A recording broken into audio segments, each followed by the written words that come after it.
हुए इसमें क्या है, इंपॉर्टेंट डेफिनेशंस पढ़ देते हैं। लास्ट लेक्चर तो आपने देख ही दिया है, ठीक है। सबसे पहली डेफिनेशन है एडजुडिकेटिंग अथॉरिटी के डेफिनेशन। तो बेसिकली ये माना जाता है कि एडजुडिकेटिंग अथॉरिटी वो है जो इंसॉल्वेंसी एंड बैंक्रप्सी जो हमारा कोड है, ठीक है, उसमें जो है इंसॉल्वेंसी के फैसले सुनाएगी। तो आपको ये बात मैंने बताई हुई है कि अगर मामला कंपनी या एलएलपी का है तो उसमें एडजुडिकेटिंग अथॉरिटी जो है एनसीएलटी है, और मामला अगर इंडिविजुअल का है तो उसमें जो एडजुडिकेटिंग अथॉरिटी है वो डेप्थ रिकवरी ट्रिब्यूनल है, डीआरटी है, ठीक है। यहाँ पर जो डेफिनेशन दी हुई पढ़ दो, ठीक है। For the purpose of part two मतलब फॉर कंपनी एंड एलएलपी, ठीक है, means national company law tribunal constituted under section 408 of companies act 2013। अच्छा, नेक्स्ट कौन आता है, कॉर्पोरेट एप्लीकेंट। कॉर्पोरेट एप्लीकेंट मतलब वो होता है जिसने इंसॉल्वेंसी के लिए कहीं ना कहीं अप्लाई किया हुआ है, ठीक है। तो इसमें कौन आता है, कॉर्पोरेट डेटर। कॉर्पोरेट डेटर मतलब वो कंपनी जिसने उधारियां लेके रखी है, ठीक है। या फिर मेंबर या partner of corporate debtor. Member मतलब शेयर होल्डर, पार्टनर मतलब अगर ये डेटर एक एलएलपी है, यहाँ पे लिख देते हैं, ये कंपनी भी हो सकती है, ये एलएलपी। डेटर कौन होता है, जो उधारी लेके बैठा है। तो कॉर्पोरेट डेटर कौन है, जिसने बहुत सारे लोगों से उधारी ली हुई है, अब देना है, तो ये कॉर्पोरेट कंपनी भी हो सकती है, एलएलपी भी हो सकती है। Who is authorized to make an application for corporate insolvency resolution process under the constitutional document of the corporate debtor. Constitutional document क्या होता है, कॉन्स्टिट्यूशनल डॉक्यूमेंट होता है एमओए, एओए, ठीक है। फिर रिपीट करते हैं, कॉर्पोरेट एप्लीकेंट में कौन आता है, कॉर्पोरेट डेटर आता है। कॉर्पोरेट डेटर कंपनी भी हो सकती है, एलएलपी भी। उसके मेंबर्स आते हैं, वो इंडिविजुअल आता है जो इस कॉर्पोरेट डेटर को संभाल रहा है, मतलब कंपनी एलएलपी को संभाल रहा है, या वो पर्सन आता है जो कंट्रोल कर रहा है इस कॉर्पोरेट डेटर के फाइनेंशियल अफेयर को, मतलब इस कंपनी एलएलपी को जो मैनेज कर रहा है, ठीक है। अच्छा, कॉर्पोरेट पर्सन मतलब क्या होता है, तो कॉर्पोरेट पर्सन मतलब कंपनी होती है जो कंपनीज एक्ट में डिफाइन है, या फिर एलएलपी होती है जो एलएलपी एक्ट में डिफाइन है, या फिर कोई और बॉडी कॉर्पोरेट जो किसी लॉ में रजिस्टर्ड है, ठीक है। कॉर्पोरेट गारंटर कौन हुआ, कॉर्पोरेट गारंटर मतलब बेसिकली अगर एक कंपनी है, उसने कहीं से लोन लिया है, लाइक उसने क्या किया, बैंक से लोन लिया है, तो ये कंपनी क्या हो गई है, कॉर्पोरेट डेटर हो गई है, कॉर्पोरेट डेटर हो गई है, ठीक है। अब जब इसने लोन लिया तो हमने क्या है, उसकी गारंटी दी थी। हमने का मतलब मैं बोल देता हूँ, मान लो कि भुवन लिमिटेड ने एक कंपनी के लोन की गारंटी दी थी, तो कॉर्पोरेट गारंटर हो जाते हैं, ठीक है। फिर से रिपीट कर देता हूँ, एक कंपनी है, मान लो कंपनी का नाम है ऋषिता लिमिटेड। ऋषिता लिमिटेड ने बैंक से लोन लिया है, तो ऋषिता कॉर्पोरेट डेटर है, मतलब एक कंपनी है जिसने लोन लिया है जो चुकाएगी। अब इसके लोन की गारंटी भुवन लिमिटेड ने दी है, तो कॉर्पोरेट गारंटर है। तो कल को अगर ऋषिता लिमिटेड नहीं चुका पाती है लोन, तो फिर किसको चुकाना पड़ जाएगा, भुवन लिमिटेड को, है ना। अच्छा, फाइनेंशियल क्रेडिटर कौन है, फाइनेंशियल क्रेडिटर वो है जिसको पैसे रिसीव होने हैं, ठीक है, जो डेप्थ रिसीव करेगा।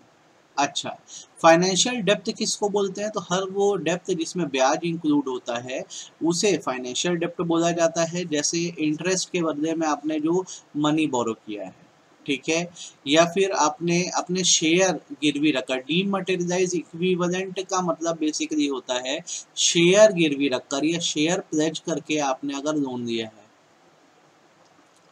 ठीक है। नेक्स्ट, बॉन्ड इशू करके, डिबेंचर इशू करके आपने अगर कोई लोन लिया है, कोई प्रॉपर्टी है या एसेट है जिसको आपने हायर परचेज पे दिया हुआ है, आपने कोई बिल ऑफ एक्सचेंज ड्रॉ करवाया हुआ है, ठीक है, या फिर कोई भी ऐसा अमाउंट जो बेसिकली आप किसी अग्रीमेंट के थ्रू उठा रहे हो कमर्शियली एक लोन के फॉर्म में, उसे फाइनेंशियल डेप्थ कहते हैं। अच्छा, इंसॉल्वेंसी प्रोफेशनल कौन है, तो इंसॉल्वेंसी प्रोफेशनल वो मेंबर है जिसने इंसॉल्वेंसी प्रोफेशनल एजेंसी का कोर्स पास किया हुआ है, ठीक है। अच्छा, इंसॉल्वेंसी प्रोफेशनल एजेंसी क्या है, तो ये वो एजेंसी है जो आईबीबीआई के पास, बोर्ड का मतलब है insolvency and bankruptcy board of India के रजिस्टर्ड है, और जो इंसॉल्वेंसी के एग्जाम्स करवाती है इंसॉल्वेंसी प्रोफेशनल्स के। तो जैसे आप भी सीएस हो अगर, तो इंसॉल्वेंसी प्रोफेशनल के कोर्सेस हैं जो आईसीएसआई चलाता है, और आईसीएसआई का रजिस्ट्रेशन जो है वो आईबीबीआई के पास है, आईबीबीआई के पास है। तो आप भी एज अ सीएस चाहें तो आप आईसीएसआई के पास इंसॉल्वेंसी प्रोफेशनल का कोर्स कर सकते हैं, और उसके बाद फिर जैसे इंसॉल्वेंसी में आपको इंसॉल्वेंसी प्रोफेशनल माना जाएगा।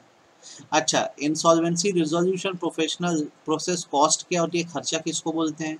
तो बेसिकली अगर इंसॉल्वेंसी को मैटर को ख़त्म करने के लिए कोई फाइनेंस उठाना पड़ रहा है, प्रोफेशनल्स की जो फीस है, ठीक है।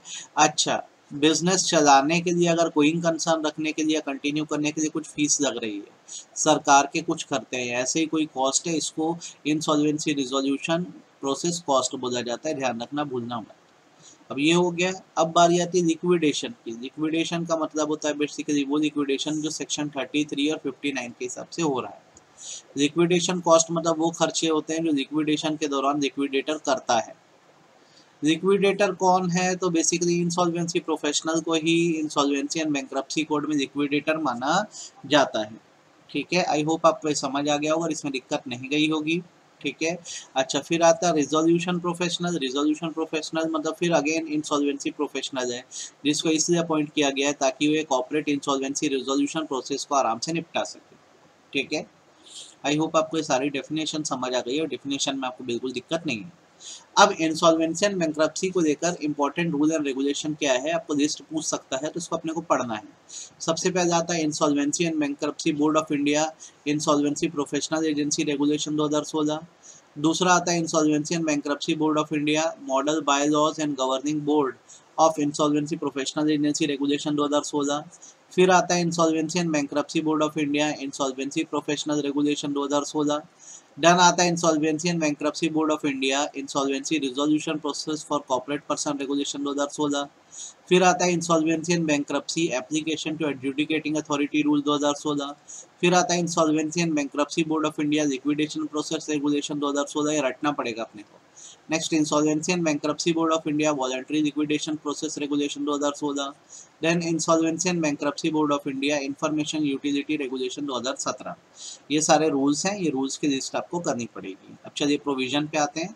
जैसे सबसे पहले हम ये पढ़ते हैं कि अगर किसी कंपनी की, जैसे आपको ये बात मैंने बताई है कि अगर इंडिविजुअल का तो उसको इंसॉल्वेंसी रिजोल्यूशन प्रोसेस बोलते हैं, और अगर कोई कंपनी को या एलएलपी को आप इंसॉल्वेंट डिक्लेयर करवाना चाह रहे हो इस कोड में, इंसॉल्वेंसी एंड बैंक्रप्सी कोड में, तो बेसिकली माना जाता है इसे CIRP corporate insolvency resolution process बोला जाता है। तो इसमें ये माना जाता है कि अगर कोई कंपनी या एलएलपी है जो कॉर्पोरेट डेटर है, अगर वो डिफॉल्ट करती है, जो उसके क्रेडिटर्स होते हैं, ठीक है, फाइनेंशियल क्रेडिटर मतलब जो टर्म लोन लिए हैं, ऑपरेशनल क्रेडिटर मतलब जिन्होंने वर्किंग कैपिटल लोन लिया है, ठीक है, वो चाहे तो या कंपनी खुद चाहे तो इंसॉल्वेंसी के प्रोसेस के लिए अप्लाई कर सकती है। तो प्रोसेस चलता कैसे है? तो प्रोसेस कुछ इस तरह से चलता है कि एक फाइनेंशियल क्रेडिटर खुद से या बहुत सारे फाइनेंशियल क्रेडिटर के साथ मिलकर क्या कर सकते हैं, एक एप्लीकेशन डाल सकते हैं ताकि कंपनी के खिलाफ इंसॉल्वेंसी रिजोल्यूशन प्रोसेस जो है स्टार्ट हो जाए। ठीक है, जब वो एप्लीकेशन डालेंगे क्रेडिटर लोग कि हमारा पैसा नहीं मिल रहा है, तो इस कंपनी का इंसॉल्वेंट डिक्लेयर किया जाए, तो सबसे पहले तो क्या करेंगे, डिफॉल्ट का रिकॉर्ड डालेंगे कि कितने समय से डिफॉल्ट हो रहा है। दूसरा, वो किस बंदे को रिजोल्यूशन प्रोफेशनल रखना चाहते हैं जो इस मैटर को पूरा निपटाएगा। तीसरा, और कोई जानकारी लगेगी तो वो। अब जब इनका एप्लीकेशन एडजुडिकेटिंग अथॉरिटी के पास गया, कौन है एडजुडिकेटिंग अथॉरिटी? तो NCLT है ना, क्योंकि कंपनी का मामला है। तो वो क्या करेगा, 14 दिन के अंदर एप्लीकेशन मिलने के असर्टेन करेगा कि हाँ सच में डिफॉल्ट है कि नहीं है।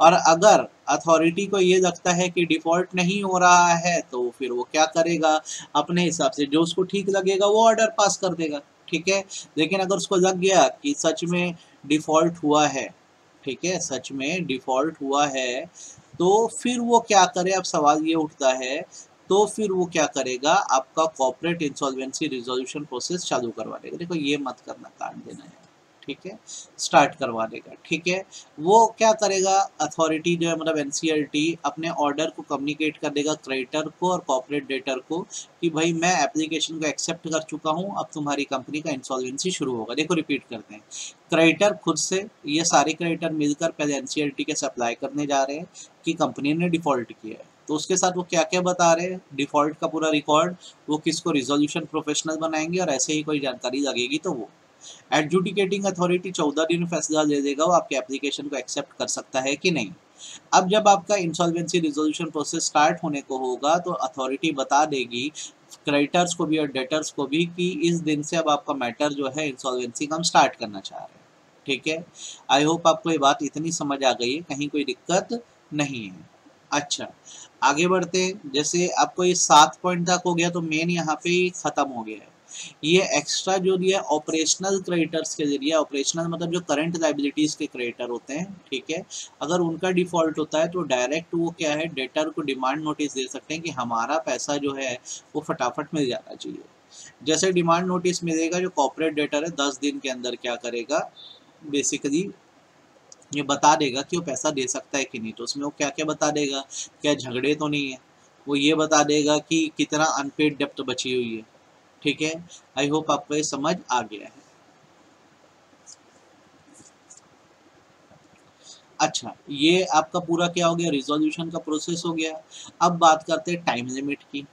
ठीक है, तो बेसिकली ये माना जाता है कि जब एनसीईआरटी का सप्लाई किया जाता है तो ये जो पूरा रिजोल्यूशन का प्रोसेस है वो 180 दिन में क्या होना चाहिए, खत्म हो जाना चाहिए। ठीक है, अगर 180 दिन में ख़त्म नहीं होता है, यहाँ पे ना ये डेट याद रखना है, पूरा जो प्रोसेस है corporate insolvency resolution process 180 days में ख़त्म हो जाना चाहिए। और अगर नहीं होता है तो इसके एक्सटेंशन के लिए अप्लाई किया जा सकता है। और एक्सटेंशन जो है वो कितना दिया जा सकता है, तो कितना दिया जाएगा अगर बोला जाए तो ये आगे 180 दिन और बढ़ाया जा सकता है। अब आगे 180 दिन में 90 + 90 रहता है, तो इसको ऐसे याद रखना, पूरा मैटर 180 दिन में ख़त्म होना चाहिए। नहीं हो पाया तो एक बार फर्स्ट एक्सटेंशन 90 डेज़ का ही मिलता है, यहाँ पे लिख दे रहा हूँ, ऐसे ज़्यादा अच्छे से याद रहेगा, 90 डेज़ का मिलता है। ठीक है, ये याद रखना। तो एक्सटेंशन अगर चाहिए तो इसमें क्रेडिटर्स से 60% वोटिंग की आपको ज़रूरत पड़ेगी। ठीक है, 60% क्रेडिटर बोलते हैं कि हमें और टाइम लगेगा इंसॉल्वेंसी के मैटर को कंप्लीट कराने के लिए, तो फिर 60% क्रेडिटर्स की परमिशन चाहिए। फिर आपको कितना एक्सटेंशन मिल सकता है, तो आगे 90 दिन तक का एक्सटेंशन मिल सकता है। आई होप आपको ये बात समझ आ गई है और इसमें आपको बिल्कुल दिक्कत नहीं है। ठीक है, आगे मैक्सिमम जो टाइम आप ले सकते हो अपना कॉर्पोरेट इंसॉल्वेंसी प्रोसेस ख़त्म कराने का, वो होता है 330 डेज। ठीक है, जब से इंसॉल्वेंसी शुरू हुई है। ठीक, तो क्या हुआ, नॉर्मली कब हो जाना चाहिए, 180 दिन में। एक्सटेंशन कितना मिल सकता है एक बार में, 90 दिन का। टोटल मैक्सिमम सब मिला के कितना कर सकते हो, 330 दिन कर सकते हो। आई होप आपको ये मेरी बात समझ आ गई है और इसमें आपको दिक्कत नहीं है। ठीक है, क्या आप अपने एप्लीकेशन को विड्रॉ कर सकते हो, तो हाँ बिल्कुल माना जाता है कि जैसे क्रेडिटर्स ने अप्लाई किया था कंपनी के इंसॉल्वेंसी के लिए, अब 90% ऑफ क्रेडिटर बोल रहे हैं कि एप्लीकेशन को विड्रॉ कर देना चाहिए, तो एप्लीकेशन विड्रॉ हो जाएगा। ये बात मत भूलना, ये बहुत इंपॉर्टेंट है। ठीक, अब बारी आती है मोराटोरियम की। आईएमपी है, अच्छे से करना। मोराटोरियम मतलब होता है रिलैक्सेशन पीरियड, इसको आप स्टे पीरियड भी बोल सकते हैं। क्या होता है, अगर किसी कंपनी का कॉर्पोरेट इंसॉल्वेंसी रिजोल्यूशन प्रोसेस मतलब दिवाला निकलना शुरू हो गया है, तो इस सिचुएशन में एनसीईआरटी कुछ प्रोहिबिशन लगा देती है। पहला, और कहीं किसी कोर्ट में इस कॉर्पोरेट डेटर या कंपनी के खिलाफ केस नहीं चलेंगे। दूसरा, ये कंपनी अपनी प्रॉपर्टीज किसी को भी नहीं बेचेगी। ठीक है, तीसरा, कोई भी एक्शन लेकर इनकी प्रॉपर्टी को फोरक्लोज नहीं किया जा सकता, मतलब इनकी प्रॉपर्टी पे कब्जा नहीं किया जा सकता। चौथा, कंपनी की प्रॉपर्टी से अभी कोई रिकवरी नहीं हो सकती। ठीक है, उस प्रॉपर्टी को ना बेचा जाएगा ना उससे कुछ रिकवर किया जाएगा। रिपीट करते हैं, अगर इंसॉल्वेंसी का प्रोसेस चल रहा है तो कुछ स्टे या कुछ रोक लग जाती है। सबसे पहले कोई केस नहीं हो सकते, कंपनी कोई प्रॉपर्टी बेच नहीं सकती या एलियनेट नहीं कर सकती। ठीक, सरफासी एक्ट मतलब होता है सिक्योरिटाइजेशन एक्ट। आपको मैंने पार्ट ए में पढ़ाया है कि बैंक क्या करता है, अपनी नॉन परफॉर्मिंग एसेट को सिक्योरिटाइजेशन कंपनी को बेच देता है, तो वो लोग एक्शन नहीं ले सकते। वैसे ही जो ओनर है प्रॉपर्टी के कंपनी के, वो भी प्रॉपर्टी को बेच के कोई रिकवरी नहीं कर सकते। ठीक है, तो ये जो मोराटोरियम है कब से इफेक्ट में आएगा, तो जब तक सीआईआरपी खत्म नहीं होता, इंसॉल्वेंसी रिजोल्यूशन प्रोसेस खत्म नहीं होता, तब तक ये मोराटोरियम लगा हुआ है। ये मत भूलना, इट इज़ वेरी इंपॉर्टेंट। ठीक है, ये हो गया कंसेप्ट आपका खत्म। आपको ये कंसेप्ट समझ आ गया होगा। अब बात करते हैं इंटरिम रिजोल्यूशन प्रोफेशनल की। इंटरिम रिजोल्यूशन प्रोफेशनल कौन है, तो जैसे आपने सीआईआरपी के लिए अप्लाई किया, कॉर्पोरेट इंसॉल्वेंसी रिजोल्यूशन प्रोसेस के लिए, एनसीईआरटी क्या कर सकता है, एक आईआरपी इंटरिम रिजोल्यूशन प्रोफेशनल को रख सकता है, जो क्या करेगा, उस कॉर्पोरेट डेटर मतलब कंपनी एलएलपी के डे टू डे अफेयर पे टेक ओवर कर देगा। ठीक है, फर्दर ये और प्रोफेशनल्स को भी अपने साथ अपॉइंट कर सकता है। तो बेसिकली इसकी मेन ड्यूटीज क्या क्या है, सबसे पहले ये पब्लिक अनाउंसमेंट करता है कि इस कंपनी का रिजोल्यूशन होने वाला है, रिजोल्यूशन प्रोसेस चलेगा इंसॉल्वेंसी का, जिसका जो क्लेम है वो क्लेम इनवाइट करेगा और वैल्यूएशन करा के देखेगा कि कंपनी का वैल्यूएशन क्या है। ठीक, अब जितने क्लेम्स आएगा वो क्या करेगा, सारे क्लेम को वेरीफाई करके उनकी लिस्ट बना देगा। लिस्ट बनाने के बाद वो क्या करेगा, जितने लोग क्लेम करने आए थे क्रेडिटर्स, उनकी एक कमेटी बना देगा और फिर उनको बोलेगा कि अब मेरा काम हो गया, फाइनली आप क्या करो, अपने से एक रिजोल्यूशन प्रोफेशनल रख लो जो परमानेंट होगा, जब जो कंपनी का पूरा क्या करवाएगा, इंसॉल्वेंसी करवा के देगा। तो एनसीएलटी ने क्या है, टेक्निकल बेसिस पर ये अभी अभी के लिए आपके रख दिया है कि एक ऐसा बंदा आ जाए जो कम से कम टेक ओवर कर दे ताकि कंपनी कोई गड़बड़ ना करे, सारे क्रेडिटर्स को बुला ले, उनकी कमेटी बना ले और फिर डिसाइड करे कि आगे रिजोल्यूशन प्रोफेशनल किसको रखना है। अब सवाल ये है कि कमेटी ऑफ क्रेडिटर क्या है, ये तो आप समझ गए होंगे resolution professional. Committee of creditor क्या है, तो ये ऐसी कमेटी है जो फाइनेंशियल क्रेडिटर से बनती है। ठीक है, इस कमेटी का काम बेसिकली ये देखना होता है कि कॉर्पोरेट इंसॉल्वेंसी रिजोल्यूशन प्रोसेस कैसे चल रहा है, और ये क्या करते हैं, रिजोल्यूशन प्रोफेशनल्स को पावर देते हैं, अप्रूवल देते हैं कि वो किस तरह से काम करें। ठीक, आगे कंपनी जो भी चलेगी, जैसे भी रिजोल्यूशन प्रोफेशनल चलाएंगे, सारे डिसीजन मेकिंग की जो पावर है इनको कमेटी ऑफ क्रेडिटर ने दी है। ठीक, committee of creditor he decide करेगी कि आगे कितना दिन तक कंपनी चल सकती है और कैसे उनका डेप्थ रिकवर हो सकता है। ठीक है, जो भी डिसीजन कंपनी में होंगे वो कमेटी ऑफ क्रेडिटर के डिसीजन मेकिंग से होंगे और 66% मेजोरिटी से ही कोई भी फैसला होगा, ये बात ध्यान रखना इंपॉर्टेंट है, अच्छे से इसको करना है। ठीक है, अच्छा, अब जैसे ये हो गया कमेटी ऑफ क्रेडिटर का भी कंसेप्ट, इसमें भी आपको बिल्कुल दिक्कत नहीं गई होगी। आप आ जाओ रिजोल्यूशन प्लान पे। ठीक है, रिजोल्यूशन प्लान कुछ नहीं है, रिजोल्यूशन प्लान का मतलब यही होता है कि बेसिकली स्टेटमेंट बना लेना कि किस तरह से कंपनी की एसेट्स को बराबर लाया जा सकता है और उससे कंपनी की लाइबिलिटीज पे की जा सकती है, यही रिजोल्यूशन प्लान कहलाता है। ये फर्स्ट पैराग्राफ एक बार पढ़ लेना, बहुत इजी आराम से बन जाएगा। ठीक है, अब जैसे आपका ये कंप्लीट हो गया, एक हिस्सा आपका कंप्लीट हो गया, आपको पूरा रिजोल्यूशन प्रोसेस आ गया है, तो अब आप अगले हिस्से पे आ सकते हो, आप आ सकते हो लिक्विडेशन पे। ठीक है, लिक्विडेशन क्या है और कैसे है, तो आप समझो कि आपने इंसॉल्वेंसी के लिए अप्लाई किया था, कॉर्पोरेट इंसॉल्वेंसी रिजोल्यूशन प्रोसेस अपनाया, आपने रिजोल्यूशन प्रोफेशनल को रखा, तो इसका मकसद बेसिकली ये था कि कंपनी को वापस से स्टैंड करे। ठीक है, ताकि उतनी एसेट्स बने और फिर उससे उस सबकी क्या करे, डेप्ट सेटल कर दे। तो कंपनी बंद तो नहीं हो रही है, ठीक है, कंपनी तो चल रही है, सिर्फ इंसॉल्वेंट हुई है। लेकिन अगर पोजीशन ऐसी आ जाए कि अब लास्ट रिजॉर्ट की बात हो गई है, लास्ट रिजॉर्ट की बात मतलब ये है कि कंपनी को क्लोज करना ही पड़ेगा, कंपनी को क्लोज करना ही पड़ेगा, क्लोज करके अब एसेट बिकेगी और डेप्ट सेटल होगी, मतलब लाइबिलिटी पे होगी, तो फिर बेसिकली इसको लिक्विडेशन प्रोसेस बोलते हैं। इसमें बेसिकली क्या किया जाता है कि माना जाता है कि जो रिजोल्यूशन प्लान है वो फेल हो गया है ऊपर, मतलब कंपनी आगे नहीं चल सकती, दिवालिया नहीं निकल सकता, कंपनी को बंद करना ही बेहतर है। तो फिर क्या किया जाता है, कंपनी को बंद कराने का प्रोसेस अपनाया जाता है, फिर एसेट बिकवा के लाइबिलिटी पे की जाती है। ठीक है, तो अब आपको ये बात समझ आ गई होगी, पहले दिवालिया निकलवाने की कोशिश करें कॉर्पोरेट इंसॉल्वेंसी रिजोल्यूशन प्रोसेस में, दिवालिया निकलने का ये कहीं से मतलब नहीं था कि कंपनी बंद हो रही थी, है ना। लेकिन अब अगर नहीं हो पा रहा है कुछ भी, तो यार आप क्या करोगे, लास्ट रिजॉर्ट में कंपनी को बंद कर दोगे। तो इसको किस तरह से चला है लिक्विडेशन प्रोसेस को, तो बेसिकली जैसे एडजुडिकेटिंग अथॉरिटी, मतलब किसको, एनसीएलटी को। ठीक है, ये लगता है समय के पहले, मतलब रिजोल्यूशन प्रोसेस खत्म होने के पहले, कि कंपनी का लिक्विडेशन जरूरी है, या फिर मान लो एनसीएलटी ने आपके रिजोल्यूशन प्लान को रिजेक्ट कर दिया था।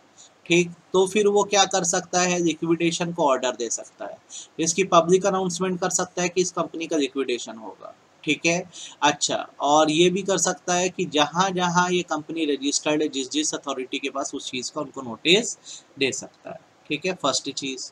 दूसरी चीज़, जहाँ पर रिजोल्यूशन प्रोफेशनल को किसी भी टाइम ये लग रहा है कि बेसिकली जो कॉर्पोरेट इंसॉल्वेंसी रिजोल्यूशन प्रोसेस है वो उतना ढंग से काम नहीं कर पा रहा है, तो कमेटी ऑफ क्रेडिटर की परमिशन लेके, कितने लोगों से परमिशन लेके, 66% परमिशन लेके वो कंपनी के लिक्विडेशन के लिए एडजुडिकेटिंग अथॉरिटी का सप्लाई कर सकता है।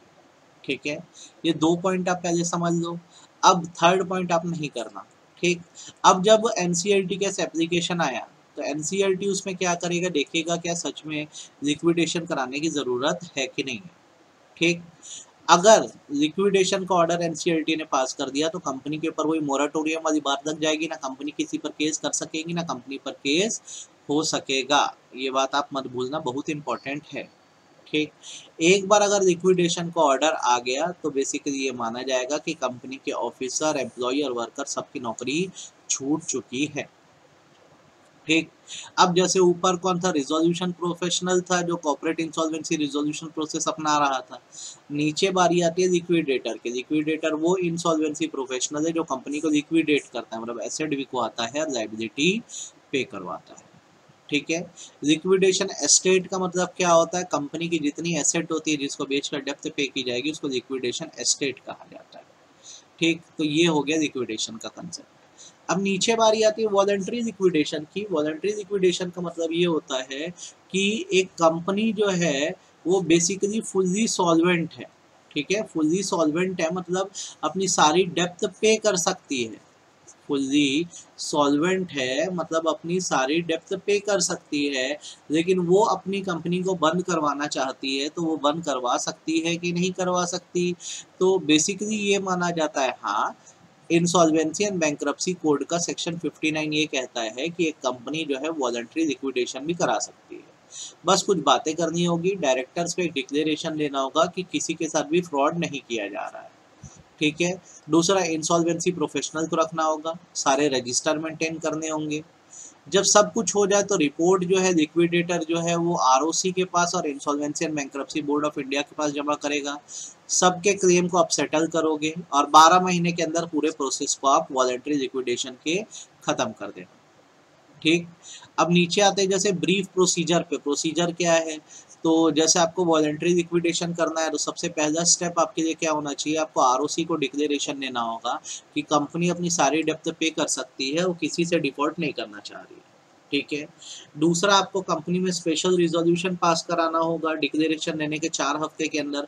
आरओसी को डिक्लेरेशन दिए ना, उसके 4 हफ्ते के अंदर कंपनी में स्पेशल रिजोल्यूशन पास कराना होगा कि हम वॉलंटरी लिक्विडेशन कराना चाह रहे हैं, मतलब स्वेच्छा से कंपनी बंद कराना चाह रहे हैं, लिक्विडेटर को अपॉइंट करना होगा। ठीक, अब जब ये हो गया तो अगले 5 दिन में, कब, रिजोल्यूशन पास होने के अगले 5 दिन में पब्लिक अनाउंसमेंट करो जिसमें सारे स्टेक होल्डर को आप इनवाइट करो कि किसी को एक क्लेम हो तो बताए। ठीक, आरओसी को बता दो कि कंपनी में अप्रूवल मिल गई है। अब एक प्रीलिमिनरी रिपोर्ट प्रिपेयर करो जिसमें कंपनी की एसेट एंड लायबिलिटी का सारा डिटेल होना चाहिए। ठीक, जितने लोगों ने क्लेम किया सबके क्लेम को वेरीफाई करो।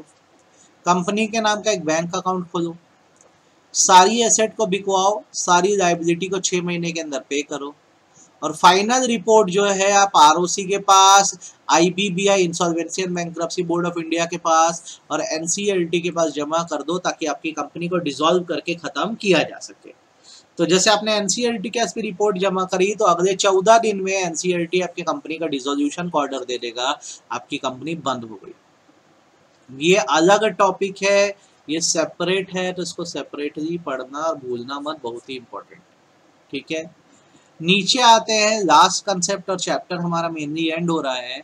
आप आओगे वाटरफॉल अरेंजमेंट के। वाटरफॉल अरेंजमेंट मतलब होता है pattern of payment of liability. Pattern of payment of liability. मेरे से एक बच्चे ने पूछा भी था कि सर कल को एसेट अगर बिकती है, अगर मान लो, तो किस पैटर्न में लायबिलिटी पे होगी। तो बेसिकली सेक्शन 53 जो इंसॉल्वेंसी एंड बैंक्रप्सी कोड, उसने क्या प्रायोरिटी लिस्ट बता दी है कि अगर पेमेंट करनी हो तो कैसे कैसे पेमेंट करनी है, किसको किसको करनी है। तो ये प्रायोरिटी लिस्ट है। सबसे पहले तो इंसॉल्वेंसी रिजोल्यूशन का जो खर्चा है वो निकलेगा, लिक्विडेटर की फीस नहीं है, कॉस्ट निकलेगी। फिर कुछ इक्वालिटी में खर्चे, जैसे वर्कर के जो ड्यू है 24 महीने से बचे हुए हैं, क्रेडिटर का जो ड्यू है सिक्योर्ड क्रेडिटर का, और जो वर्कर के वेजेस है, ड्यूज जो 24 महीने के थे वो याद रखना, और कुछ वेजेस हैं जो एम्प्लॉयज की जो वर्कमैन ड्यू के अलावा है जो पिछले 12 महीने की बची हुई है वो। ठीक है, दोबारा रिपीट कर दे रहा हूँ, ये प्रायोरिटी लिस्ट है। सबसे पहले तुमको क्या करना है, नंबर 1 इंसॉल्वेंसी का खर्चा निकालना है। दूसरा इक्वालिटी ऑफ रैंक है दो के बीच में, किसके, वर्कर का ड्यू जो 24 हफ्ते 24 महीनों से बचा था, या और साथ साथ सिक्योरिटी क्रेडिटर, ये बराबरी पे आते हैं, जो आएगा उनको देना पड़ेगा। तीसरा कौन आता है उसके बाद, जो 12 महीने से वेजेस बची हुई है, डेजी वेजेस मान लो। चौथा अनसिक्योर्ड क्रेडिटर आते हैं। फिर पांचवा इक्वालिटी ऑफ रैंक में आते हैं सेंट्रल गवर्नमेंट या स्टेट गवर्नमेंट का कोई ड्यू बचा हुआ था वो, ठीक है। या फिर मान लो कोई ऐसी डेप्थ सिक्योर्ड क्रेडिटर की जिसमें एनफोर्समेंट कराना हो, मतलब जिसकी एसेट को बिकवा कर पैसा देना हो, ठीक है। देन उसके बाद 6 आता है कोई अदर डेप्ट, 7 आते हैं प्रेफरेंस शेयर होल्डर, 8 आते हैं इक्विटी शेयर होल्डर। ये प्रायोरिटी लिस्ट है, ध्यान रखो। फिर देख लो इंसॉल्वेंसी रिजोल्यूशन कॉस्ट सबसे पहला, फिर इक्वल रैंक में मतलब बराबरी इन दोनों को दर्जा दिया गया। वर्कमैन ड्यू, जो वर्कमैन ड्यू मतलब होता है सैलरीज जो 24 महीने से बची है, या फिर सिक्योर्ड क्रेडिटर्स का पैसा। फिर तीसरा वेजेस आ जाती है जो 12 महीने से बची है। चौथा फाइनेंशियल डेप्ट आती है जो अनसिक्योर्ड क्रेडिटर को देनी है। पांचवा इनके बीच बराबरी है, स्टेट गवर्नमेंट सेंट्रल गवर्नमेंट का पैसा, या फिर कोई गिरवी रखा गया था वो बिकवाने का सिक्योर्ड क्रेडिटर का। देन फिर जो अदर डेप्ट्स हैं, फिर प्रेफरेंस शेयर होल्डर, फिर इक्विटी शेयर होल्डर। तो इस रैंकिंग में आपको क्या करना है, पेमेंट करना है। बहुत ही इंपॉर्टेंट कंसेप्ट है, तो अच्छे से करना। ये काट दो, इसको करने की जरूरत नहीं है। आपका चैप्टर यहाँ पे क्या हो गया, खत्म हो गया। इस चैप्टर को बहुत अच्छे से कर देना।